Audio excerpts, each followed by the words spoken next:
اعوذ باللہ من الشیطان الرجیم بسم اللہ الرحمن الرحیم وللہ الحمد رب السماوات رب الارض ورب العالمین وله الکبریاء فی السماوات والارض وهو العزیز الحکیم صلی اللہ علی محمد وعلی آل محمد کثیرا کثیرا حرفا حرفا الفا الفا دائما ابدا صلی اللہ علی محمد وعلی آل محمد وعلی اصحابہ وازواجہ وذریاتہ واہل بیتہ وسلم۔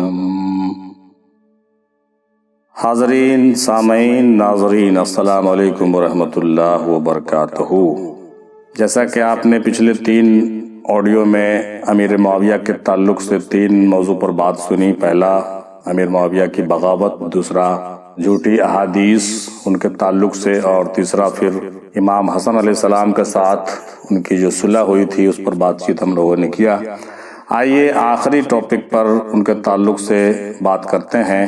وہ یہ ہے کہ رضی اللہ تعالی عنہ کن کے ساتھ لگانا صحیح ہے اور صحابی کون ہے۔ دراصل صحابی ہے کون، اس پر تھوڑی بات ہونی ضروری ہے، اور اس کے تعلق سے مختلف سوالات پوچھے گئے تھے جس کو ہم نے الگ الگ آڈیو میں الگ الگ ڈھنگ سے بات کر کے آپ کو تفصیل سے بتایا۔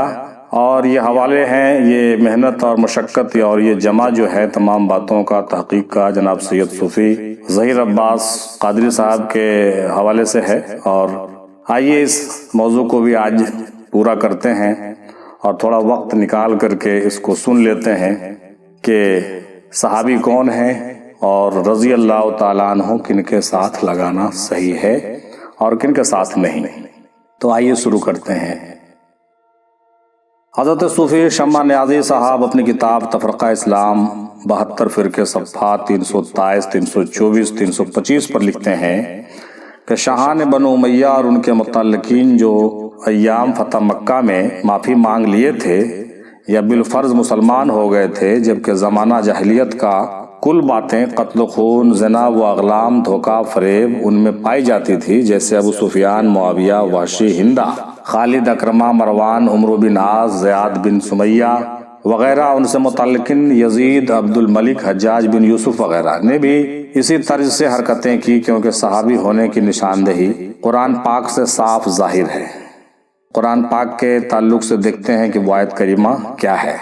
سورہ توبہ آیت نمبر 100، والسابقون الاولون من المہاجرین والانصار والذین اتبعهم بالاحسان رضی اللہ عنہ ورضوانہ، جس کی تشریح یوں ہے: پہلا سابقون الاولون، سابق اول، دوسرا من المہاجرین یعنی مہاجرین، تیسرا والانصار یعنی انصار۔ یہ 3 قسم کے صحابی ہیں۔ سابق اول وہ لوگ ہیں جو قبل نبوت حضور صلی اللہ علیہ وسلم کو پہچان گئے تھے، لہذا خدمت اور مدد میں ساتھ رہے، جیسے حضرت خدیجۃ الکبریٰ سلام اللہ علیہا اور حضرت علی کرم اللہ وجہ۔ یہ سابقون الاولون یعنی سابق اول لوگ ہیں۔ دوسرا مہاجرین وہ لوگ ہیں جو حضور صلی اللہ علیہ وسلم کے ساتھ ہجرت کر کے مکہ سے مدینہ تشریف لے گئے، جیسے حضرت ابو بکر رضی اللہ تعالیٰ عنہ اور حضرت عمر رضی اللہ تعالیٰ عنہ وغیرہ۔ تیسرا انصار وہ لوگ ہیں جو مدینہ کے رہنے والے تھے، جو ہمیشہ حضور صلی اللہ علیہ وسلم کے مدد اور خدمت گزاری میں شامل رہے، جیسے حضرت ابو ایوب انصاری رضی اللہ تعالیٰ عنہ اور حضرت سعد بن عبادہ رضی اللہ تعالیٰ وغیرہ۔ اب اسی کسوٹی میں دیکھتے ہیں کہ کون صحابی ہیں جنہوں نے مکہ سے ہجرت کی، ان میں سابق اول بھی موجود تھے، وہ سب صحابی ہیں۔ جنہوں نے مدینے میں پناہ دی اور خدمت کی، وہ سب لوگ صحابی ہیں۔ جنہوں نے جنگ بدر میں شرکت کی، وہ سب صحابی ہیں۔ جنہوں نے فتح مکہ میں نصرت کی، وہ سب صحابی ہیں۔ گویا صحابی ہونے کے یہی 4 دلیلیں ہیں۔ صحابی ہونے کے یہ 4 دلیلیں ہیں: مکہ سے ہجرت، مدینہ میں خدمت، جنگ بدر میں شرکت، فتح مکہ میں نصرت۔ پھر سے سنا جائے اس کو: مکہ سے ہجرت کرنے والے لوگ، مدینہ میں خدمت کرنے والے لوگ، جنگ بدر میں شرکت کرنے والے لوگ، فتح مکہ میں نصرت کرنے والے لوگ۔ اس کے علاوہ ان 4 مرحلوں سے گزرنے پر بھی 5واں امتحان یہ ہوگا کہ داخل اسلام ہونے کے بعد حضور صلی اللہ علیہ وسلم کے حیات مقدسہ یا بعد وصال طیبہ حضور صلی اللہ علیہ وسلم کے شان اقدس میں کوئی بے ادبی اور گستاخی نہ سرزد ہوئی ہو۔ یعنی جن سے رسول پاک صلی اللہ علیہ وسلم کے شان میں کوئی بھی گستاخی اور بے ادبی نہیں ہوئی ہو، بلکہ وہ لوگ ہمیشہ وفادار رہے ہیں، کہنا یہ چاہتے ہیں۔ گویا اس پیمانے کے ناپ اور امتحان میں پورا اترنے والا ہو، اترتا ہو، تب وہ صحابی کہلانے کا مستحق ہے، صحابی کہلانے کا حقدار ہے۔ پس اس قرآنی پیمانے میں باریک چھلنے سے اگر چھلا جائے تو صحابہ کرام کی جھرمٹ میں تمام خارج صحابیت کے کنکر پتھر بھی نکلیں گے جو برادہ میں ملے ہوئے ہیں۔ پھر بتائیے بھلا شاہان بنو امیہ کیسے صحابی ٹھہر سکتے ہیں جبکہ پیمانے کے ناپ میں قطعی نہیں آتے ہیں؟ نہ وہ مہاجر ہیں، نہ وہ انصار ہیں، نہ وہ بدر میں ساتھ تھے اور نہ فتح مکہ میں ساتھ تھے، نہ انہوں نے کبھی وفاداری کی اور نہ ان کے دلوں میں صفائی تھی، بلکہ حضور صلی اللہ علیہ وسلم کی زندگی بھر جنگ آزما رہے اور بعد وصال آل رسول پر مظالم کے پہاڑ ڈھائے۔ پس بروئے قرآن بنو امیہ کے افراد صحابی نہیں، جو انہیں صحابی کہے وہ گویا صریحاً قرآن کی نافرمانی کر رہا ہے اور اپنے عاقبت کی بربادی اور قوم کو گمراہ کر رہا ہے۔ اور پھر مزید آگے مجموعہ حقیقت نمبر سوال و جواب میں حضرت سما نیازی صاحب فرماتے ہیں کہ ہم سنی حنفی ہیں، تمام صحابہ کرام کو مانتے ہیں مگر معاویہ کو نہیں مانتے، کیونکہ وہ نہ صحابی تھے اور نہ جلیل القدر تھے اور نہ ان کے فضائل احادیث سے ثابت ہیں، بلکہ وہ قانون خلافت سے واجب القتل تھے جس کا خلاصہ مندرجہ ذیل ہے۔ سنی حنفی عموماً چاروں خلیفہ کے خلافت کو مانتے ہیں۔ ایک قطع ہے کہ ابو بکر و عمر و عثمان و حیدر خدا کے دوست یاران پیمبر، وہی چاروں چراغ بزم تھے، وہی شمع شبستان پیمبر۔ ابو بکر و عمر و عثمان و حیدر خدا کے دوست یاران پیمبر، وہی چاروں چراغ بزم تھے، وہی شمع شبستان پیمبر۔ گویا سنی حنفی کے لیے ان چاروں خلفاء کی خلافت ماننا ضروری ہے۔ سنی حنفی کے لیے ان چاروں خلفاء کی خلافت کا تسلیم کرنا نہایت ہی ضروری ہے، تب وہ یقیناً سنی حنفی ہے۔ مگر امیر معاویہ نے حضرت علی علیہ السلام کو خلیفہ ہی نہیں تسلیم کیا بلکہ اعلان کر کے جنگ صفین جاری کیا، لہذا معاویہ کو صحابی تسلیم کر لینے سے خلافت راشدہ کا بنیادی دستور ہی باطل ہو جاتا ہے۔ پس تحفظ خلافت کے تحت کسی طرح معاویہ کو صحابی نہیں کہا جا سکتا۔ ہاں اگر چاروں خلافت کی تردید کر دی جائے تو معاویہ کو صحابی اور جلیل القدر جو بھی کہیے خوشی کی بات ہے۔ حضور صلی اللہ علیہ وسلم کا فرمان ہے جو علی علیہ السلام سے جنگ کرے وہ ہمارا دشمن ہے۔ حضرت جامی رحمۃ اللہ علیہ فرماتے ہیں کہ حق در آنجا بدست حیدر بود، جنگ او با خطا منکر بود۔ حق در آنجا بدست حیدر بود، جنگ او با خطا منکر بود۔ حضرت ابو بکر رضی اللہ تعالیٰ عنہ نے فرمایا جو خلافت نہ مانے وہ مرتد ہے، اور مرتد پر فوج کشی کی جائے، جیسے حضرت مالک بن نویرہ رضی اللہ تعالیٰ عنہ والی یمن کو جنرل خالد نے محض اس لیے قتل کر دیا کہ صرف شبہ تھا کہ شاید وہ حضرت ابو بکر رضی اللہ تعالیٰ عنہ کو خلیفہ نہیں تسلیم کریں گے۔ اس قانون سے معاویہ بھی مرتد اور واجب القتل ٹھہرتا ہے، کیونکہ معاویہ نے حضرت علی علیہ السلام کو خلیفہ بھی نہیں مانا اور جنگ بھی کیا۔ بس حضرت علی علیہ السلام سے جنگ کرنے والا خطاوار حضور سرور کائنات صلی اللہ علیہ وسلم کا دشمن ہے، اور خلفاء اور خلافت کو نہ ماننے والا مرتد اور حضرت ابو بکر رضی اللہ تعالیٰ عنہ کا دشمن ہے۔ پھر ایسے معاویہ کو صحابی کیسے کہا جا سکتا ہے؟ آگے فرماتے ہیں حضرت مولا علی علیہ السلام کے شان اقدس میں خود حضور سرور کائنات صلی اللہ علیہ وسلم نے فرمایا من کنت مولا فہذا علی مولا، یعنی جس امت کا میں مولا ہوں پس اس کے مولا علی ہیں۔ حافظ شیرازی رحمۃ اللہ علیہ فرماتے ہیں آرا کے دوستی علی نیست کافر است، گو زاہد بر زمانہ و گو شیخ را باش، یعنی جس کے دل میں علی کی دوستی نہیں وہ کافر ہے، خواہ کسی مسلک کا بزرگ ہو یا عبادت گزار ہو۔ حضور صلی اللہ علیہ وسلم نے فرمایا انا مدینۃ العلم وعلی بابہا، اس امانت سے حضرت مولا علیہ السلام علم لدنی کے مصدر و مخزن ہیں، جس سے اہل تصوف کی تمامی سلسلے مربوط اور اس راز امانت سے منور ہیں، جس کو قرآن پاک نے سراج منیرہ کی روشنی فرمایا۔